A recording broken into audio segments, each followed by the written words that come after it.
right, Coach, open it up, and then we'll go to some questions. Okay, first of all, well, that's loud.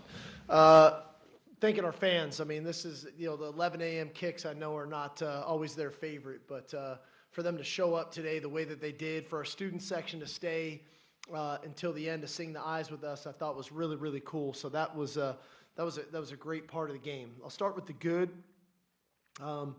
We talked all week. You guys have heard me talking all week about our ability to generate turnovers on defense, that it wasn't just about stopping people, but that we needed to attack the football more.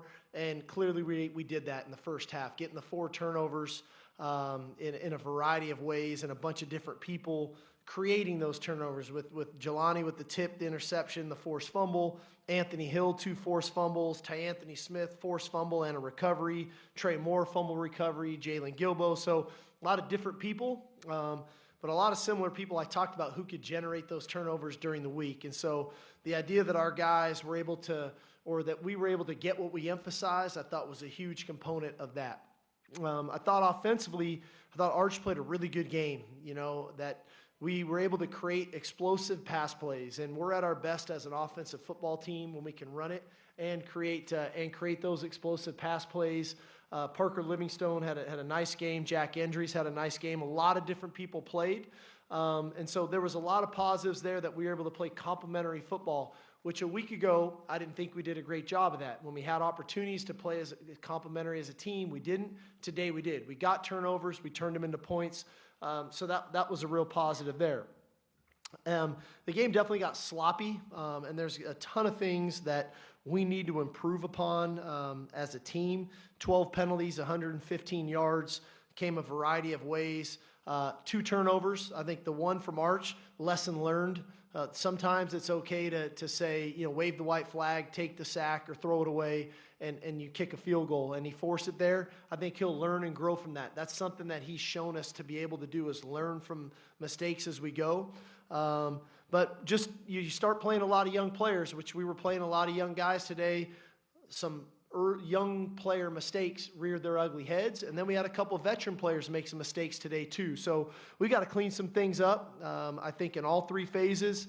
But all in all, it's good to get a win. It's good to be back home, knowing we got the next couple here. The goal for us is to improve. We got to get better, and so we're going to celebrate this thing for 24 hours. On Monday, I'm going to come in here and have a good, bad, and ugly, and I'm going to have a real bullet-pointed list of things that we need to improve upon, and that's what we'll do going over the next week. Thanks, Coach. Go ahead, raise your hand if you have a question. We'll get a mic to you. Start over here on the left. Joe Cook. Steve, do you think the run game is getting what it needs to at this point early in the year? I don't know. We ran it really good last week. We ran it okay today, so I don't know. Verdict's still out. Steve, the TV broadcast showed Arch grimacing a few times when he released the ball. Is that just something he does, or is he dealing with something? I don't know. News to me.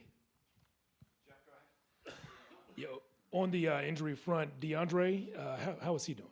Yeah, he got dinged. I couldn't see it from where it occurred, but he definitely got dinged, and we held him after that. Coach Parker Livingstone, what was his practice like? Because he's just balling out. I mean, he's clearly going to be your starter, I would suspect, going forward. I've been saying it all along. I just don't know if you guys believe me. I've been saying it since spring ball. Parker Livingstone's a really good player. He played good all spring. He played good all training camp. He's played good for 2 weeks. Like, the guy is a good football player. He's obviously got good rapport and good trust from Arch, and he makes plays. When the ball comes his way, he makes his plays. And so, that's a valuable asset to have when you're trustworthy, and he's definitely a trustworthy guy. On your right, Coach Kirk. Most upset was just you weren't crisp for 4 quarters, and also how good are your tight ends? Yeah, I mean, I would say that. I felt like we had some opportunities to make some more plays that we didn't make. We didn't block some things as well as we should have. We had holding penalties on the perimeter and at the line of scrimmage. We had false start penalties. And so that, it's kind of like 2 steps forward, 1 step back. It's hard to find rhythm and consistency as an offense when you play that way. And so we've got to find more rhythm and consistency that way.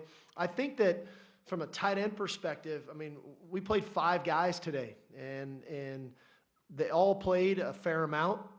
I think four of the five guys had the ball go in their direction in the passing game. And a couple of them, made some explosive plays there. And so it's a really versatile group. And Jack is the experienced player, although new to the program is the experienced player. The other four guys are really, haven't played a whole lot. And so we're learning them as we go. And there's some growing pains there for them, and there's some growing pains there for us. But as we get in more information and continue to find the things that they do really well in the heat of the battle, we can lean into them that way. But it's a deep room, and it's something, it's probably the most healthy our room, that tight end room, has been since we've gotten here. We've had some elite players there as kind of one-offs, but the depth of that room, I think, is going to bode well for us as we continue to grow throughout the season. Front middle, Danny. Steve, first, is there an update on Trey and Colin? And then secondly, what's the message to a young guy like Colin, who the talent's obviously there, but he's had some untimely penalties? Yeah, Trey, he's got a leg injury that, again, we held him today, and we just didn't think it was the right thing to do to kind of force the issue with him. I wanted Christian to play more. I wanted Jarek to get opportunities, and so it worked out for us that way. Colin, good players have, it's like anything. You go into a season, you have high expectations of being the player that you want to become. And when things don't start going your way, you can press. And I feel like he's pressed a little bit at times. And we just need him to settle down and play. And play within his ability, play within the structure of the defense. And the plays are going to come for him. He's a very talented player. He's got a high football IQ, plays hard. But I know this sounds like a weird thing to say, but sometimes you can try too hard.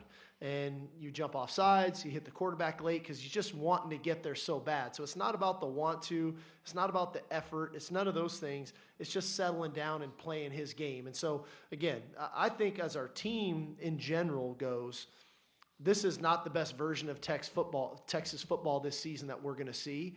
And then I think you can point to individual players. This isn't the best version of Colin Simmons that we're getting yet either. And so that part is encouraging to me, knowing that we're going to get a better version of him.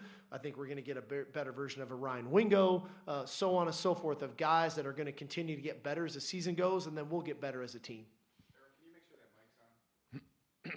Sorry. Yeah, go for it. Steve, update on Alex January and also about the penalties. I know you haven't had a chance to watch them in these games, but just from a coach's perspective, any concern that those things could possibly beat you later in the season? Alex, again, another guy that we held out this week. I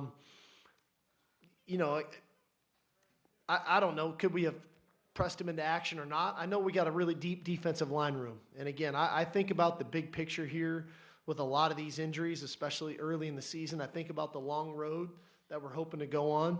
I think about the depth on our roster, and I just don't feel like sometimes we have to press guys into action that aren't healthy enough or that could further injure themselves. And so, the idea was to hold him and then play some of these other guys, which we were able to do. I think with the whole defensive line room played today, which was encouraging. I'm definitely concerned about that. As a coach, this is kind of eerie. Is that it? We're done? No.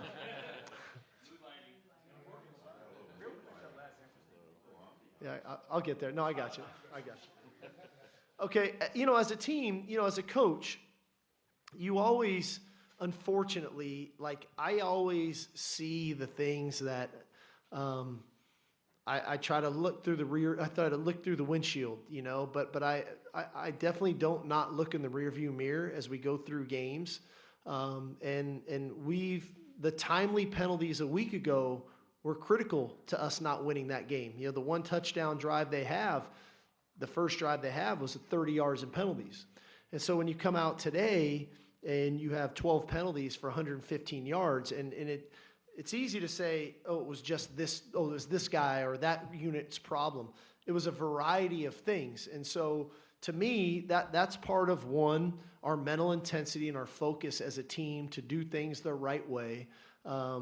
We had holdings on the perimeter. We had holdings on the interior line. We had a roughing the passer. We jumped off sides on defense. And so it was kind of across the board, which to me is, my foot's got to get in their butt here on Monday morning. Like, that's unacceptable. And there's a standard in which we want to play the game, and 12 penalties does not meet that standard. Over here on your left, Bob. Archer seemed pretty hard on himself Saturday and then again on Monday. What did you see in his response throughout the week and then obviously as well as he played today? Yeah, I think with Arch, I think the competitor in him is like, man, he wishes he could have that one back from a week ago, because there's probably some plays in there that he's like, man, I wish I would have cut that loose and done that a little bit differently. But I thought today was a byproduct of the week of work. He played aggressive throughout the week. He studied the game plan. He knew exactly what we were trying to do. And I thought today he played more of his style. There's some plays here and there that we're going to look at and maybe can do that or do this, but then that's natural. But I thought he played aggressively. I thought, we didn't catch the ball great for him today. And even with that, I think he's about, 19 to 30 or something like that. He threw the ball down the field. He took his shots. And I think that's important for receivers to know that, hey, when I run these routes, you never know that ball's coming to you. I thought he did a great job extending plays. And he extended plays and used his arm to create explosive plays. He extended plays, used his legs, scrambles for a touchdown. That's the style of player that he is, and he's very gifted because he can make all the throws from the pocket. He can make throws out of the pocket, but yet he's big and physical enough that he can hurt you with his legs. And so him playing his game and not trying to play it somebody else's style of game, I think is important for him, but it's also important for the guys around him to know how their quarterback's going to play.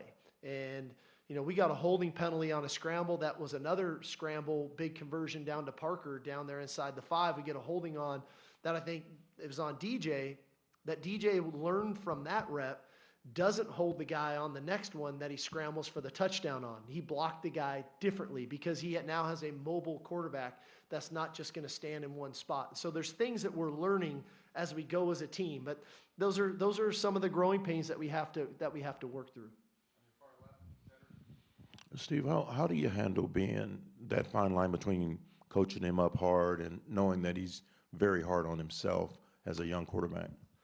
Well, I know that he is. I want to make sure that what he's hard on himself about is the right thing that he's hard on himself about. Sometimes a player can beat himself up over something when in reality, that was a really tough play, or that play could have went differently if this other person did their job a little bit better. It's not necessarily all on you.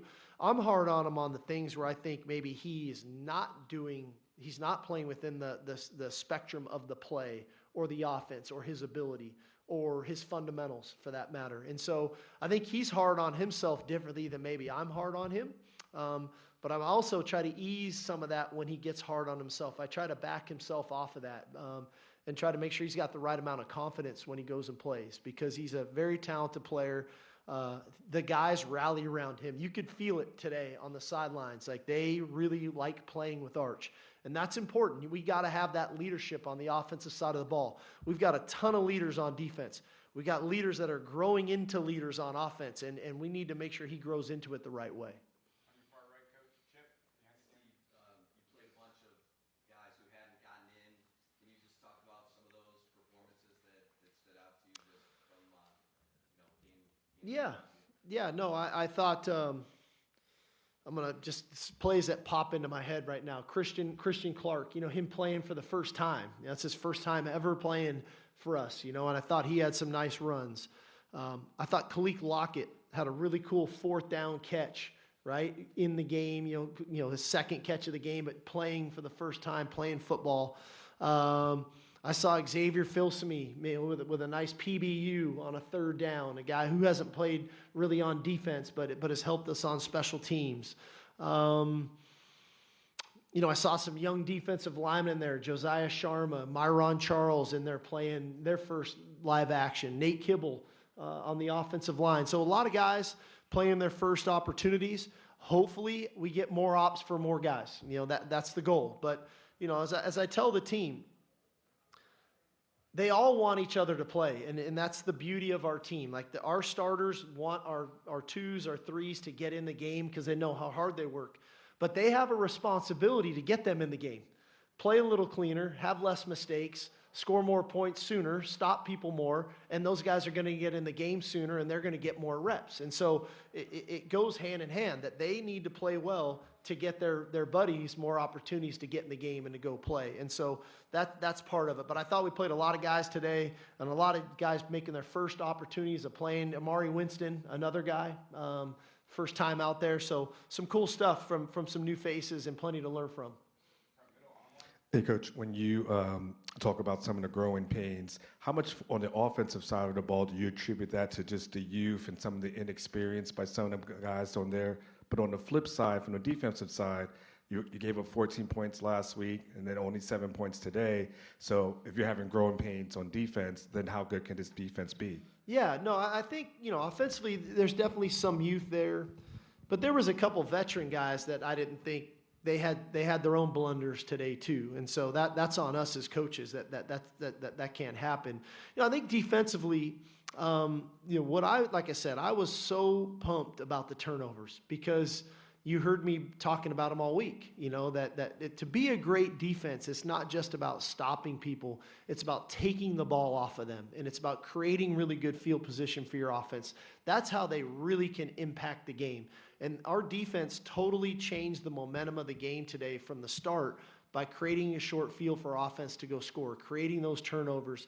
And so there's a lot of growth in that, to me, that I think we can continue to build upon.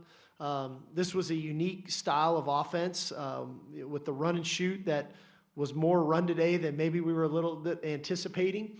And we had to readjust some things with the defensive line. We had to play our gaps better. We had to get off blocks better. We had to be a little bit more violent, getting off blocks and minimizing some of the leaky runs that were happening. But I thought our safeties, our linebackers were attacking the ball when they got to the second level. But we've got plenty of room to grow, in my opinion, in all three phases.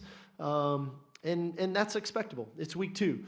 But, I just want to make sure that, hey, we appreciate the win and we value the win. But we don't think that we're a finished product yet. And that was the message in the locker room. We're not a finished product. We've got to get better, and we got to improve.